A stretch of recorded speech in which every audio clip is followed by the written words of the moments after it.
All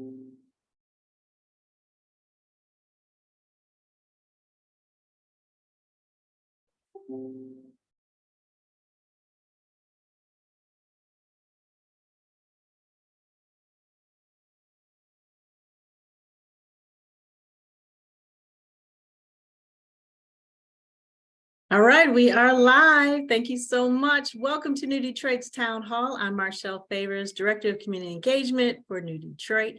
New Detroit is a coalition of leaders working to achieve racial understanding and racial equity in metropolitan Detroit. To learn more about our organization or to donate to us, you can visit us at newdetroit.org. Well, today we're hosting a town hall as part of the W.K. Kellogg Foundation's 7th annual National Day of Racial Healing. This annual observance is spearheaded by the foundation and was created to build on the work and learnings of the Truth, Reconciliation, Racial Healing Transformation community partners. Events are taking place across cities in the U.S., and multiple organizations, including ours, are hosting gatherings to learn together and to celebrate our common humanity. So the purpose is to contemplate our shared values and to create a blueprint together for how we heal from the effects of racism. Our topic is racism as a public health crisis. And joining me today for this discussion are our two guests, Jana Behrings, founder and principal of Freedom Consulting and Facilitation. Welcome, Jana. Greetings, beautiful humans. Hi out there. Thank you so much. And also joining me is Dr. Jason Brooks, University Counselor for the School of Medicine, Diversity and Inclusion at Wayne State University. Welcome, Dr. Brooks. Glad to be here. Thank you. Thank you. And thank you for all of our guests who are joining us. And I did want to say that during our Q&A portion of our dialogue today, you can either drop a question in the chat or you can come online. We want to encourage you to join the conversation if you have a question for any of our guests, or if you want to make a comment and contribute to the conversation, we're welcoming you to do that. Just drop in the chat that you would like to come on. Just reminding you that we are recording and we're live on Facebook, and this recording will be posted on our social media pages. So before we get started, I did your introductions and did your titles, but I'd like for you both to just talk about, to our audience, the work that you are engaged in. So Jana, tell us about the work that you are engaged in at Freedom. Yeah, so I've actually been working in public health about 23 years now. It's been an interesting journey, and last year I actually became an independent consultant and started my own consultancy because I just have been feeling over the years that the topics that we need to be talking about, speaking truth to power, is just not happening. I wasn't getting at the right tables. My voice wasn't being heard. And I just knew, working in community for most of my career, that there was a lot that needed to be done that we weren't addressing at the health department or in our public health institutes or even in our curriculums. So a lot of what I do now is really creating space to have dialogue. I think one of the biggest issues with racism and oppression and the ills of society is that we don't know each other. We don't know ourselves. We're socialized outside of ourselves. We're groomed, we're conditioned, and we're all swimming in the same water, breathing the same air. And so love to create space for people just to build relationship. I do a lot of consulting with organizations. I also coach people, and I facilitate dialogue around root causes of oppression, shifting power, and reclaiming narratives for self and systems transformation to advance both racial equity and health equity, because without racial equity, there is no health equity. So I'm very intentional about naming that very clearly, with the understanding of intersectionality, which I think is now emerging in public health spaces, but has been a part of my life and curriculum for many years. Based on Dr. Kimberly Crenshaw's work. So that's a little bit about what I do. Wear tons of hats and have worn lots of hats in public health, but I love this. It's not just about me. It's not just about a job. It is my life. It is Black lives. It is human lives. And so I call all my work human work, humanity work.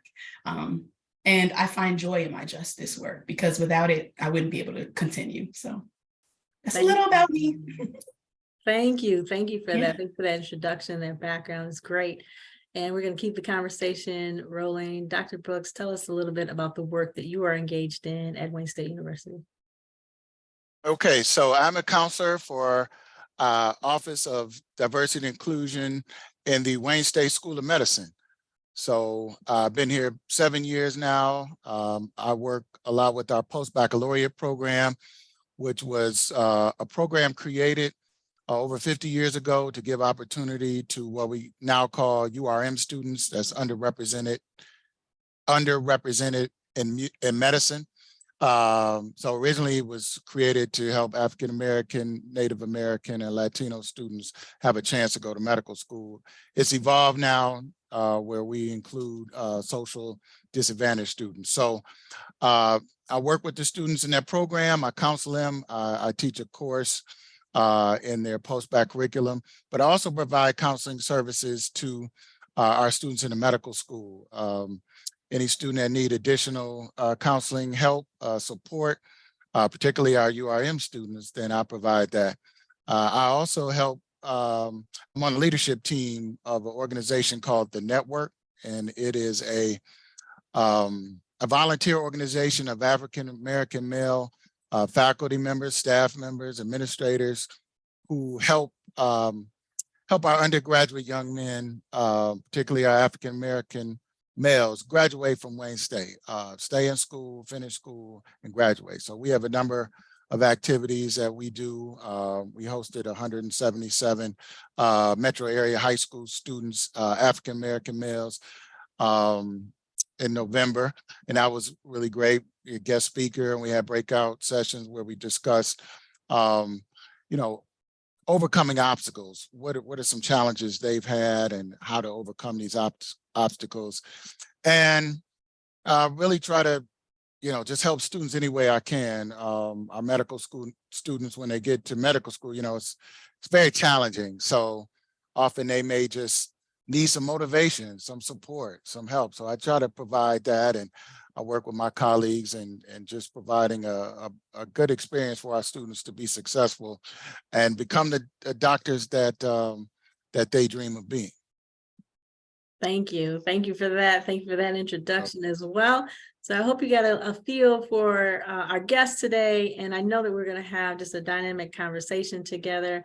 And as we get into our topic, let me set the stage a little bit and say that treating racism as a public health issue isn't a new idea. And a handful of local governments declared it a crisis over the last few years, and health professionals have identified racism as a public health issue for well over a decade.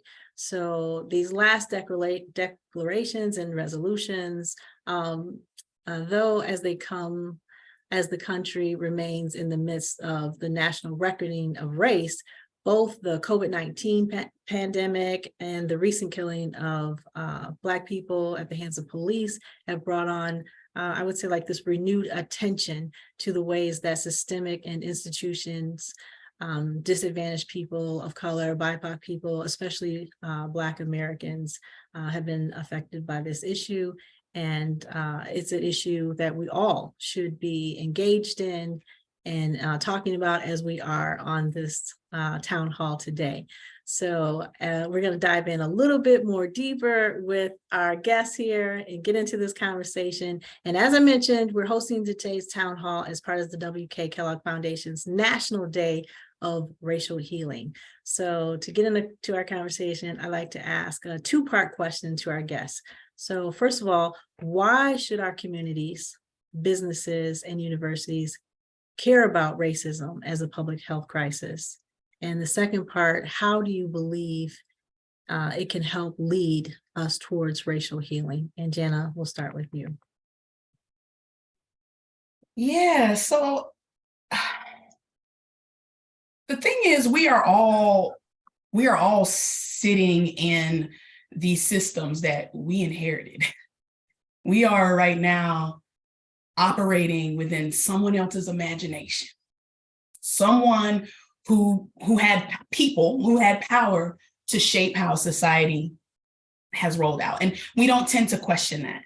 And I think sometimes we get really stuck in this personal discrimination and hate conversation. And we really need to think beyond that, and where bias and discrimination comes out of minds and gets into policies and gets into practices and operationalizing how we operate in our organizations. And that's something that I don't think we've been exploring in depth.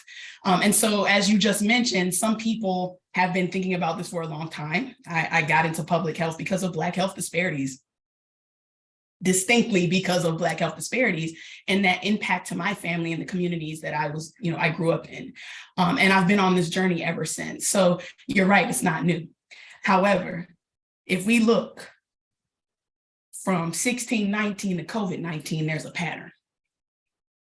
And inequities are patterned. They are systemic, unjust, and avoidable. And that's the definition I use for inequities. And we often conflate the word inequities with disparities, and that kind of unnerves me a lot. But inequities have caused disparities. And so this thing has been building up over time. And we carry a legacy. We carry a legacy of lockout. We are anchored in this ideology and ways of being that is grounded in this country. We're on land that was stolen from its people that were stolen from their land and then exploited for free labor. And that wealth they did not get to keep. And then laws upon laws, practices, policies, procedures, events that have kept this arrangement in place. But if we don't explore that, if we don't challenge that, if we're not critical, we don't understand how it's impacting every single one of us. We are all being threatened in our shared humanity, and we are all being robbed of the richness that could be if people could be their full, whole, authentic selves.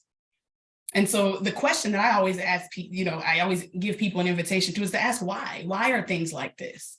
And if you slow down and you're intentional and you start this journey of cultural humility, which I think now we're starting to hear more in healthcare systems, and it's a lifelong journey of getting to know yourself and other people, you realize, wow, we are all impacted by this, whether we know it or not. Because here's the thing, our humanity is bound. Our liberation is bound. If I'm not free, you're not free. Right?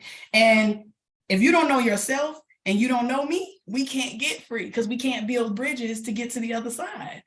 So it's really impacting all of us. And I really don't like to frame this around money or capitalism, but there's a huge business case for racial equity. And there's lots of data that I've been following since 2016 that'll tell anybody that we are losing as a country because of our inequities. And so it is the business of every academic university, every institution, every employment agency, every organization to understand how power imbalance, which is really the issue, is power imbalance, shows up in ourselves, in our work, and in our communities, and find places where we can shift that power. Because people say, oh, how do we do this? The truth, honesty, humility, humanity is going to lead to healing and hope. And this is about all of us. We're in this together, Marshall. You know how I feel about it. Absolutely. Mm-hmm. Absolutely. I love that. I'm writing that down. Honesty, humility, humanity. I love it. And Dr. Brooks, same question. Why should our communities, businesses, and universities care about racism as a public health crisis? And how do you believe it can help lead us towards racial healing? Okay, so why should they care, right? Now, we all live in this area, and our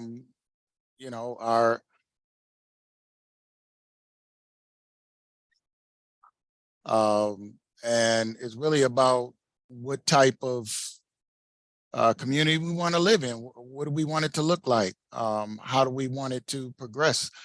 The businesses and other institutions should care because their services, their goods, their products are sold and used to help the people that live here. So if we are at a crisis where, Detroit, for example, is 80% African-American, and our suburbs are a growing community of diverse cultures and ethnicities, I would think institutions and businesses would want to know who they're helping, who they're supporting, who they're providing services for, because we should have a shared experience. And I think it's very important that they pay attention to that, that they respect that and know that. So when we have a public health crisis, as we do, let's just take, for example, some of our government agencies where over the past several years and many years before, really, people are getting hurt because of police brutality, police actions, harming individuals. That should impact us all. We should all be concerned with that, because these are the people that are supposed to protect us, right? And we should hold them accountable. And they should look at that as their duty to help protect us all. And if one group is being isolated and being harmed and injured, that should be a call for us all to do something to stop that. So another example of the individual citizens who are going out and maybe causing harm to others has been escalated. I mean, reports have shown recently that there's an escalation of harm done to the Asian community, to the Jewish community, and to others, African-American community, which really that has persisted. That really has never slowed down. But this is where we're at a health crisis, right? Health in the sense of just physical health, that you could be harmed. I think it was yesterday, a report on CNN that a young student at Indiana University was stabbed, and a woman, it was a white woman who stabbed him, said, "Oh, well, I stabbed because he was Chinese." As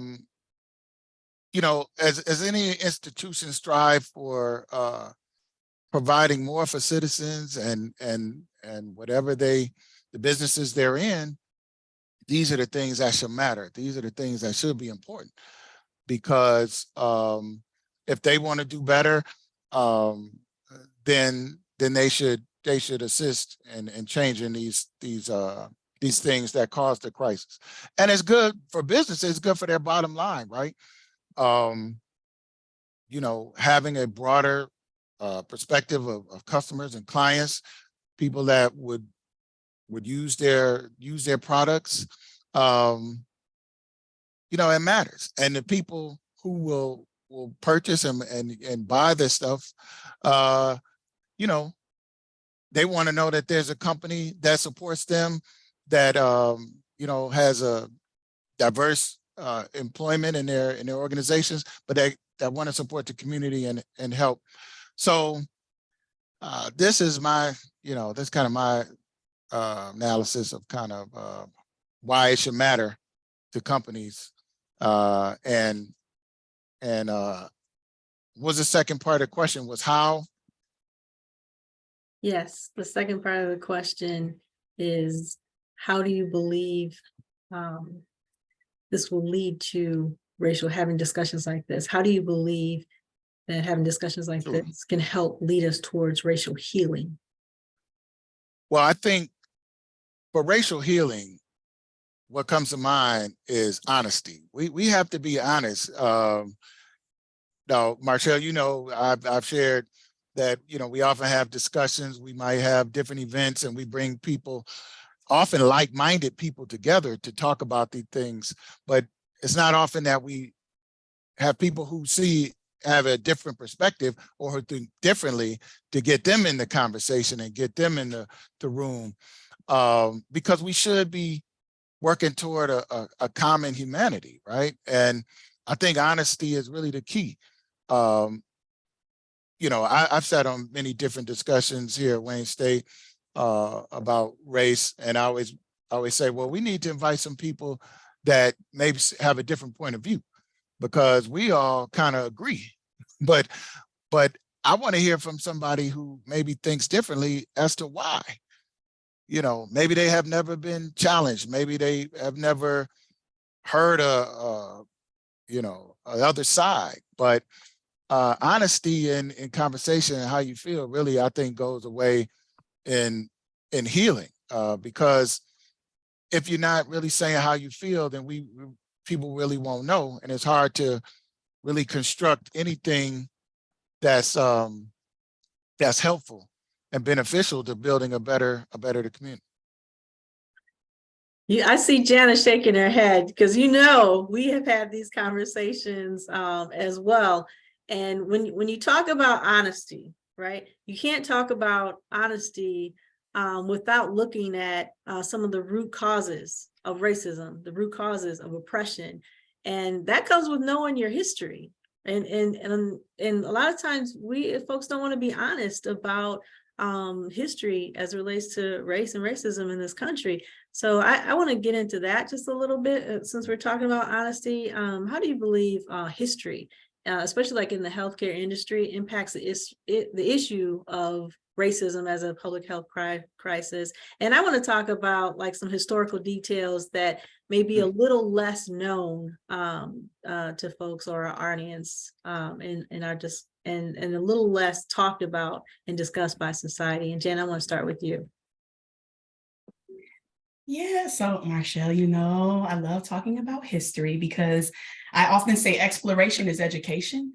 And again, we are in these education systems. We are socialized to behave in certain ways and to go after the success ladder and to pull yourselves up by the bootstraps and all these American values that we're all socialized and conditioned to believe and uphold. And I think, one issue I have with our education system is that it's just, we're not getting full narratives. It's not inclusive what we learn in school. We learn the surface and we don't learn the fine print and some of the enactments and policies that were at the founding place of this country. And Marshall, because you've experienced some of my work throughs, I tend to call them work throughs, not workshops.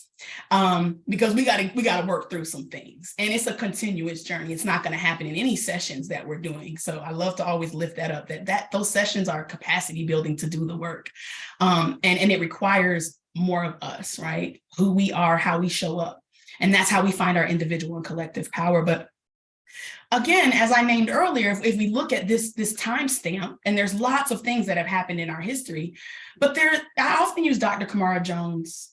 Dr. Kamara Jones, I first heard her talk about racism in health, and I always share this as part of my story. I was 23 years old. I was fairly new in my career. This was 20 years ago.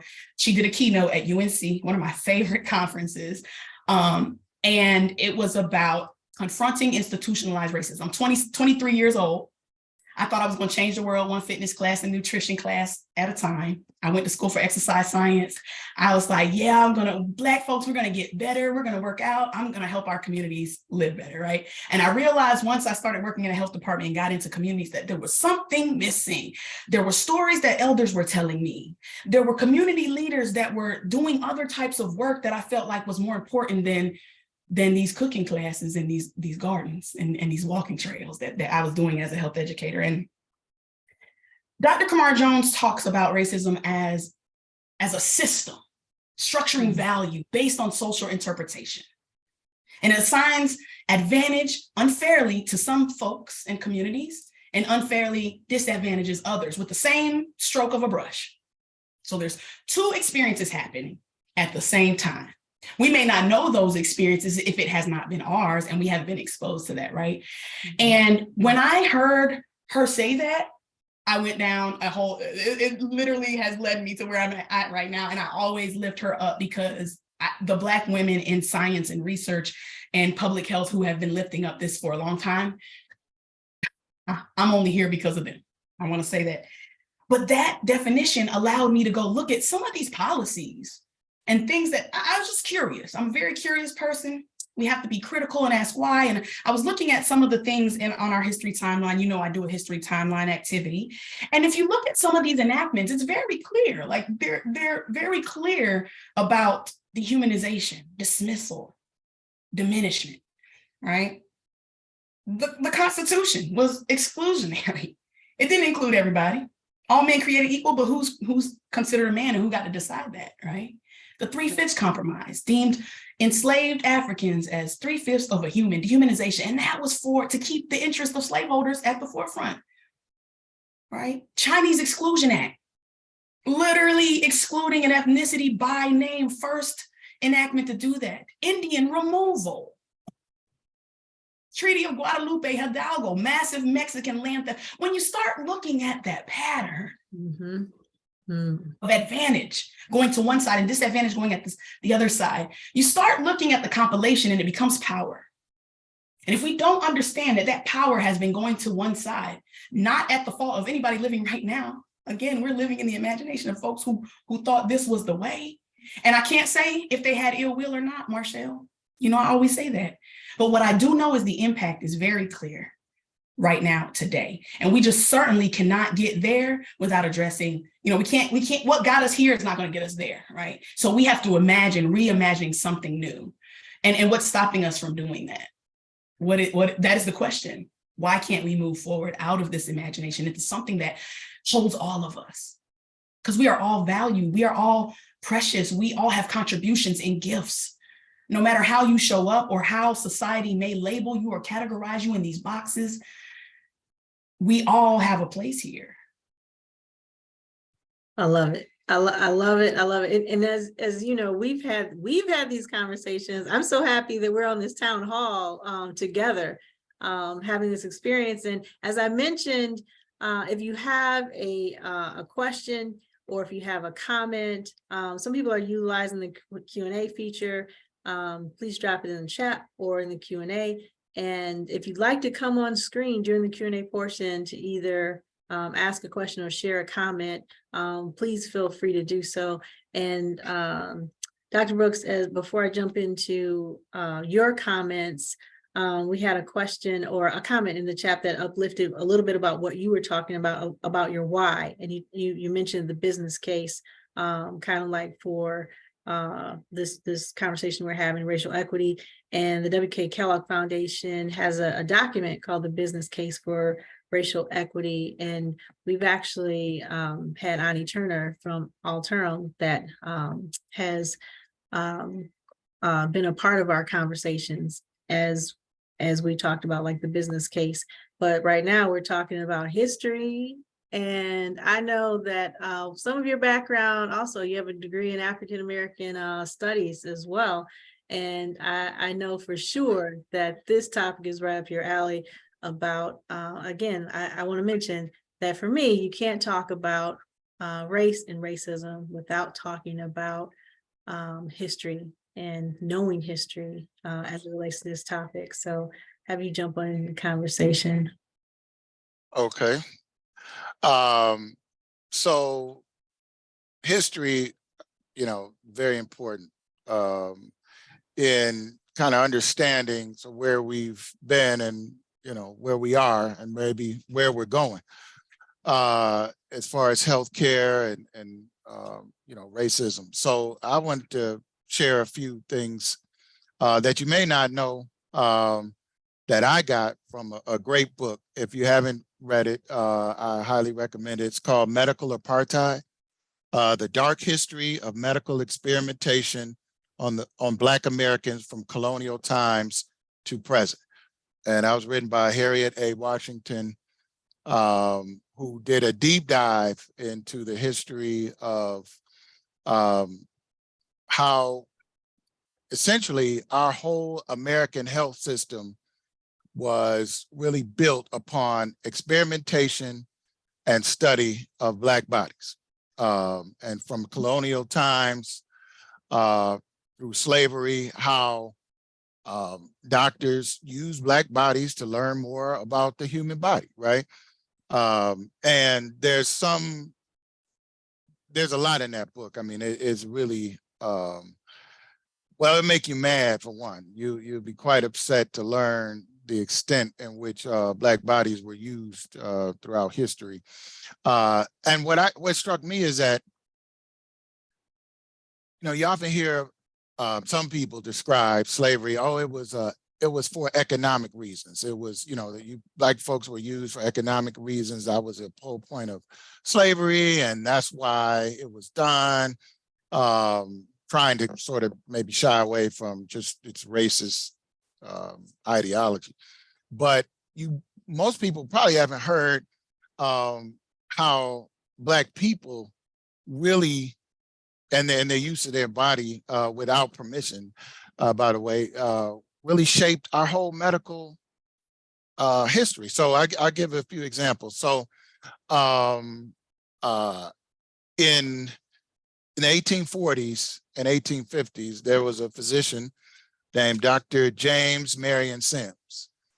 And Dr. James Marion Sims used Black women to experiment with gynecological studies, right? So most of which his patients were slaves, enslaved women that he used to do a number of experiments on.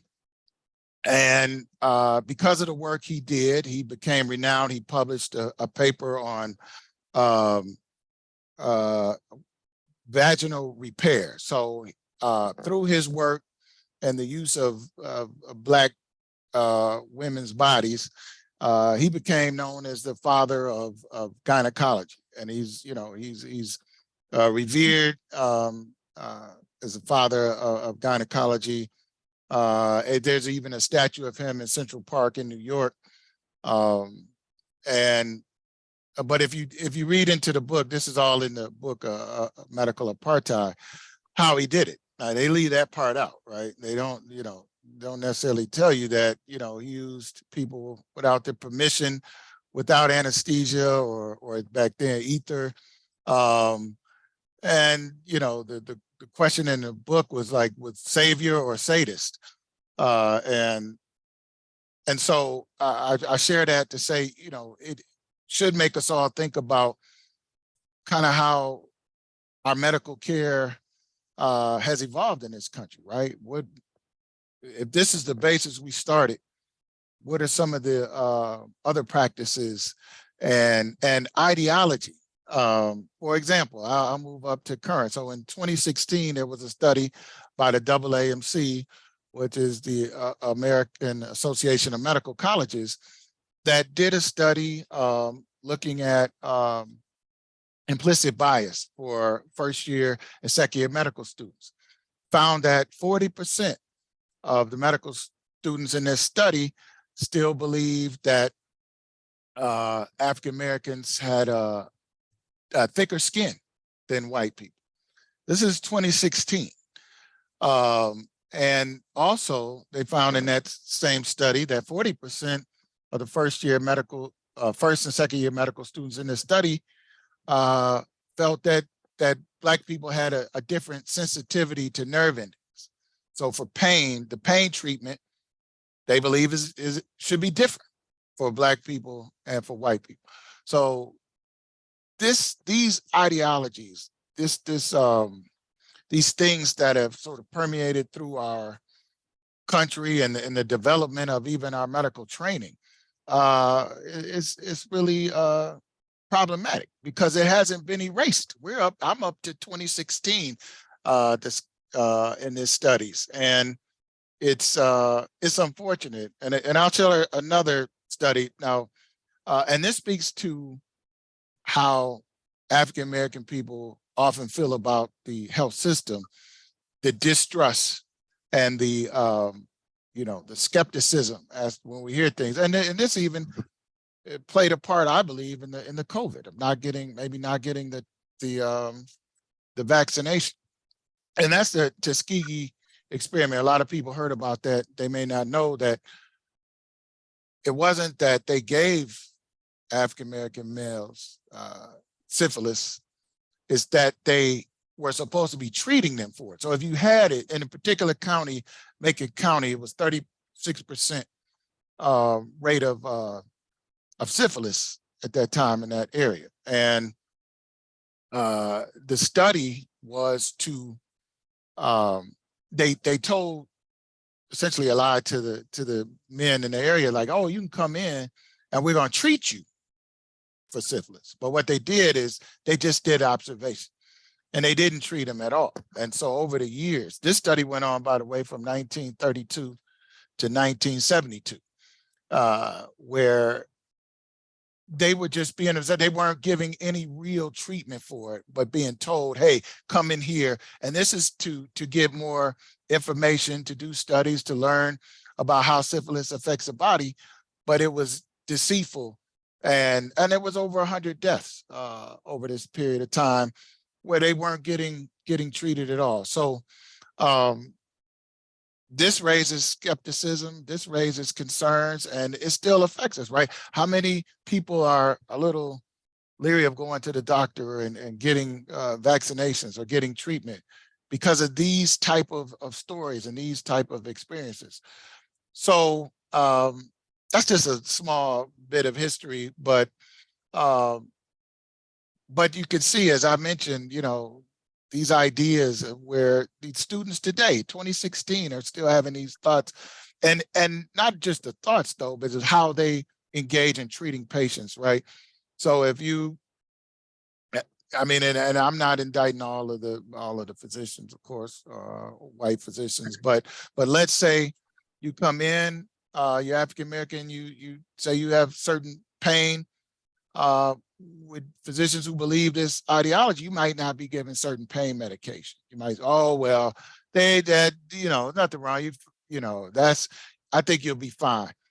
And these are the things that affect our health. And they have so many other ramifications with our health, with our families, because if you're unhealthy as a mother or father, you know, you may not be able to take care of your family as well. So it's a whole lot of repercussions from that. So I just wanted to share that. And again, the book is Medical Apartheid by Henriette A. Washington. Thank you for that. Thank you. And Jen, I saw you shaking your head in agreement with a lot of that. As well. And like I said to our audience who are joining us, thank you. And I just checked our Facebook Live to see if you had any questions or comments on that page. So again, if you'd like to help, we don't want to have this conversation by ourselves as well. So feel free to post your questions in the chat or in the Q&A. You can utilize both of them. So join the conversation. Until then, until I see any questions or comments, we're going to continue on. This is really great conversation, and I'm so happy that you two are here uplifting this. And so my next kind of question is, so we know like the impact of racism, whether it's implicit, explicit, and systemic, affects access to safety for safe, affordable housing, healthcare, education, and employment, essentially almost every dimension of living. So my question is, what interventions do you believe are necessary to address racism as a public health crisis? And Jen, I'm going to start with you. Right. So that's a big question. You know, one I've been trying to figure out my whole career, and trying to help other folks figure out as well. But I think we have to really think beyond just personal hate and discrimination. Yes, that exists. We also need to think about internalized racism and oppression, because it exists within us, right?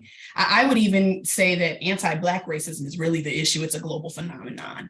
And in fact, you know, the folks we call minorities are actually global majority. So there's that. I no longer even use that term minority. There's nothing minor about me. But I do want to say that we have to go beyond policies. Now, we know that policies have really created a historic housing policy has created segregated communities. We know that policies either gives access or not to people based on how they're identified by society or by others, not by how they identify themselves. And it's well documented. I mean, literally my whole career is based on disparities, and they've only gotten worse, right? And so those community gardens and cooking classes and walking trails that we've been building in communities, still on the surface, right? So we need to swim beyond the surface and think about policies, but even more than that, who's creating the policies? At our most transformational level of systems change, and this is systems change, the iceberg model that we use for so many things around systems change is actually a great place to start, because when you think about transformation, it starts at the very bottom. So if we're going to talk about root causes, we also need to get the root to who we are and how we're showing up and what ideology we're using. What lens are we using when we make policies? Who's in positions to create policies that are going to help create equity, right? Is it the same voices that have been at the table? I often say our organizations need to turn upside down, like the fruit at the bottom of the yogurt cup, because that's where all the flavor is. That's where all the wisdom is. It may not be the people with the big degrees. I mean, yes, I have 3 degrees. And also my most precious learning has been from the Black superwomen that raised me. That's why I can do this work. It's from these books. It's from Black authors and activists who have been leading this for a long time, because this revolution has continued. We didn't just, like you said earlier, this is not new. A lot of us are not new to this. We are true to this. And I want to work myself out of a job. You're true to this. So it's not just about policies and practices. It's also about hearts and minds, right? And I'm not here to educate some folks, because I think we need to do that on our own. We need to learn that history, get familiar. What about that history? Where does your family fit in? Where do you fall in the arrangement? Be honest with yourself. Ask yourself those questions. What part do you play in this? Because every single person has a part and every single person has power. It may not be recognized as social, economic, or political, but people have power. And we know that because if people didn't have power, guess who wouldn't be here right now? Me. All of us, right? So we know that. So we got to get, again, truth. The truth, if we keep talking around it and we don't go through, we can't get to. And you know, I always talk about that, like, we got to get uncomfortable. Discomfort leads to discovery. There's so much to discover. There's so many barriers, but that means to me, bridges to be built. We got to stop being afraid of each other. Because let me tell you, even in some of my workshops, Marshall, you know this, when we have moments of dialogue, what can happen in 5 to 10 minutes?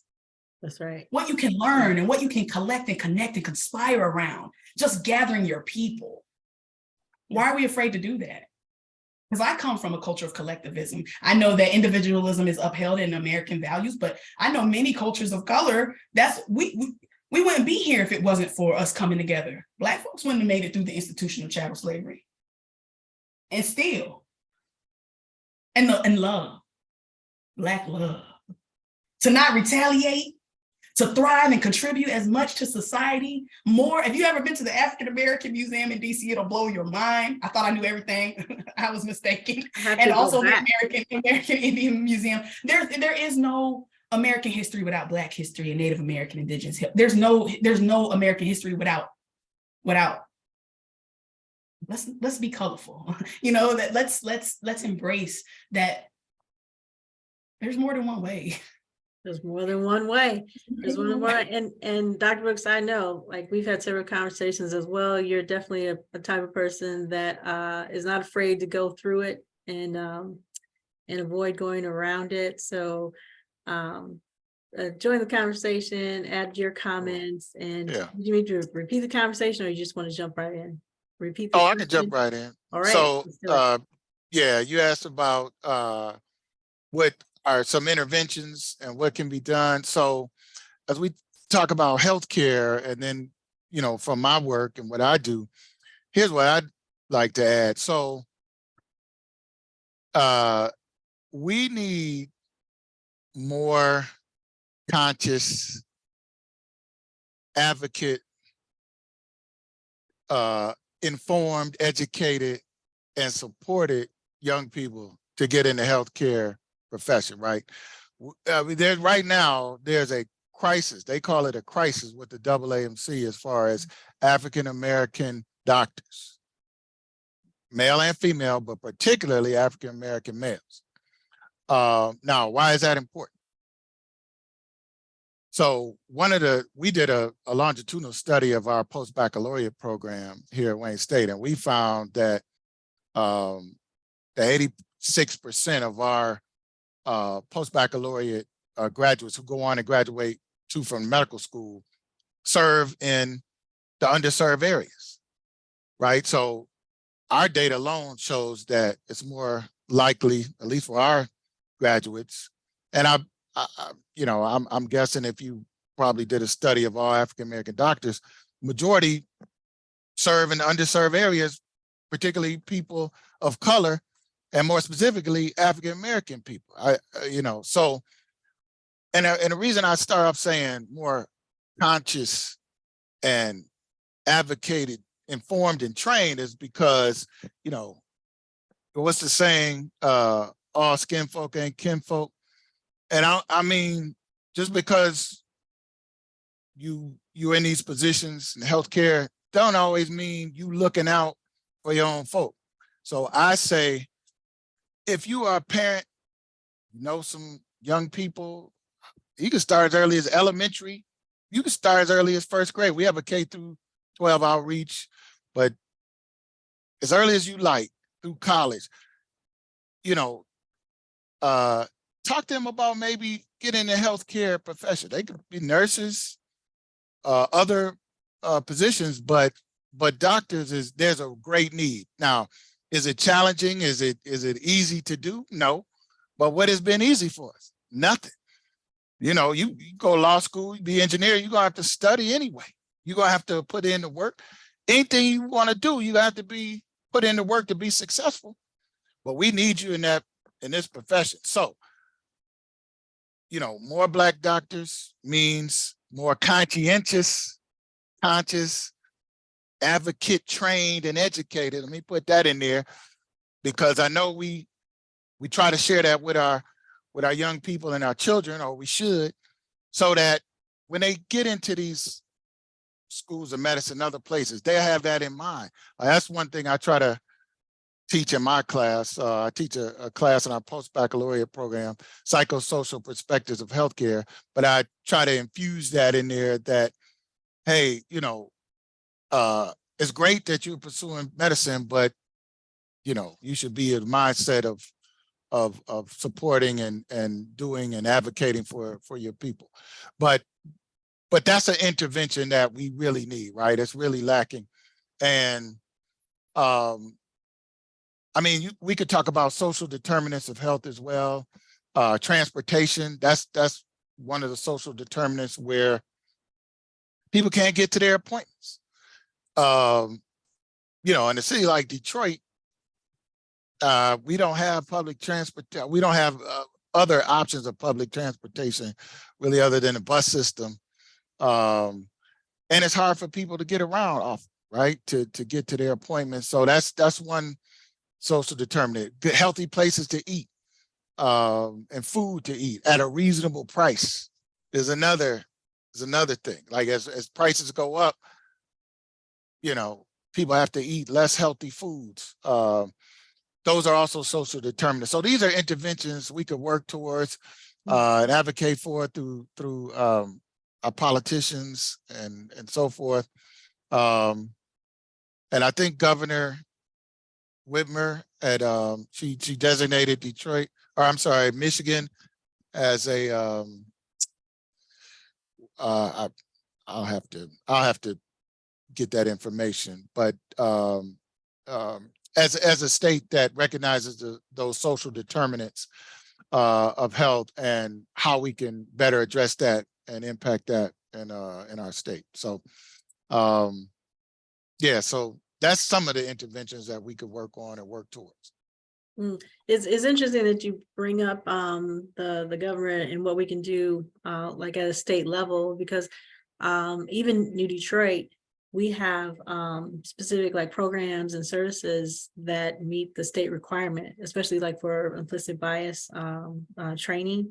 And we also have like our Just Institute, which has a Just Care initiative that directly works with healthcare professionals to address this. So there's a lot of interventions being, I think, done. There's some more deep thinking that we have to do around how we do this work more collectively. And so I think that even as we address, like in the future, this topic as racism as a public health crisis, we have to think more deeply about how we can work more effectively together. And because I think it's an issue we should all be a part of. And this isn't our only town hall that we're going to do like on this issue. I think this is, beginning of the year. a topic that we're going to continue to have other town halls about. So we want to invite folks to engage in those. And if you were a part of this town hall today and it sparked your interest, please join us. You can be a part of our newsletter at newdetroit.org, and we'll keep you informed about more conversations like this.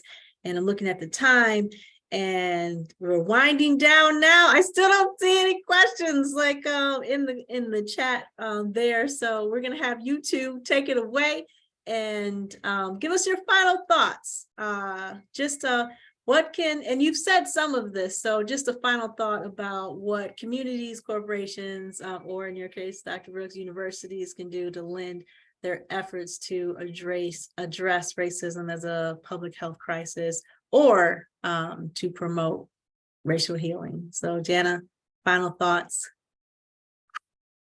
Yeah, I did see something in the chat, someone asking about folks who identify as white. And I would just offer, listen to Black women. No, I mean, listen to folks who educate yourself. That burden is not the burden of folks of color to teach and educate. We all have to do work. I've had to do my work. I've been on this journey of transformation, liberation, and healing for a while now. Dr. Tema Okun, I would highly suggest, is someone that I've actually been in community with. I'm from Durham, North Carolina. So Dr. Tema Okun wrote about white supremacy culture back in the 90s with some Black and brown activists and organizers. She's in Durham, North Carolina. She talks a lot about white supremacy culture. Look her up. Her book has been profound for the work that I've done in the last 10 years. So just that's something that I would offer. And as I close out, I would just say, in doing that work, because Marshall, you saw this on my thing, first we need to become rooted. James Baldwin said, we are our history. We carry our history with us. And if we deny that, we are criminals. Right. And Marcus Garvey says a people without knowledge of their history, culture, origin are like a tree without roots. So you need to be rooted. You need to understand who you are in this arrangement. And as you get rooted, you can then see different ways of human being versus human doing. And that's when we can resist and say, hey, I see we've been doing it like this, but how about we do it like this? Let's get some new voices to the table. Let's redefine what leadership is, right? Because you don't have to have a title to lead, and every leader doesn't have a title, let's be clear. And then, only then, when you are rooted and you can resist, will you become revolutionary. And revolutionary may be a negative connotation for some folks, but it's really about dramatic change. And we've been needing that for a long time. And also within the word revolution is evolution and love. And without love, there is no revolution. Without self-love, love for our communities and the people that we share this earth together with, there will be no revolution. And so I leave and offer that. That is a theme that I've been carrying with me for a couple of years now, and I'll continue to offer that. Thank you. I love it. I love it. Dr. Brooks, take us on out with your final comment. Well, I would just say that anybody who wants to be an ally in this, racism as a public health crisis, I'd say, I like what Janet was saying about rooted. Like, I see that as history. Like, learn your history. PBS has a lot of good programs. Dr. Henry Louis Gates has, PBS special, as well as his book, River. I think it's Many Rivers. I don't know if you got the full title, but that's a good place to start. If you want to know the African-American experience, that PBS special and that book is a good starting place. Also, I recommend Eyes on the Prize.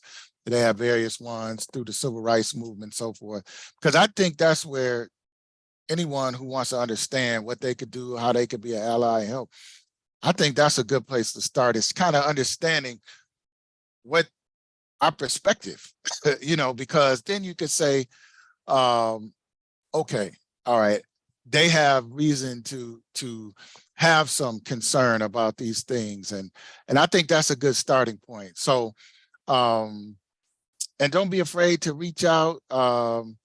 And as I like what Janet was saying, as far as love, that's a big, big ingredient in healing and transforming our society. Love as if you would love your own family. People aren't, you know, and as hurt as any African American and the experiences that we've had, we're still a very loving, maybe the most loving people. And we're, you know, very accepting of others. And so I would say embrace that, reach out for that, use that. You know, we could come together better. You know, we can do better in that way. And so that's what I would encourage. And that's kind of my final thoughts on that. Thank you. Thank you. Thank you so much. And I love that. I want to close on that we can do better and we can do better together. I absolutely agree. I want to thank the person who didn't have a question, but also had a comment that they put in the chat. Just wanted to acknowledge that we did receive it. And I greatly appreciate your participation, appreciate everyone who has joined us here today. And I hope that you stay engaged with our work. I want to thank our guests, Jana Bearings, as well as Dr. Jason Brooks, to participate and learn more about our events for the Kellogg Foundation's National Day of Racial Healing, because they're going on throughout the day today. You can visit healourcommunities.org. And to learn more about New Detroit and the Just Institute, or to donate to us, you can visit newdetroit.org. Thank you all again for joining us today. As I mentioned, you can see the replay of this town hall on New Detroit's Facebook page, as well as our LinkedIn and YouTube. So until next time, have a great one, and thank you for joining us. Thank you, Marshall.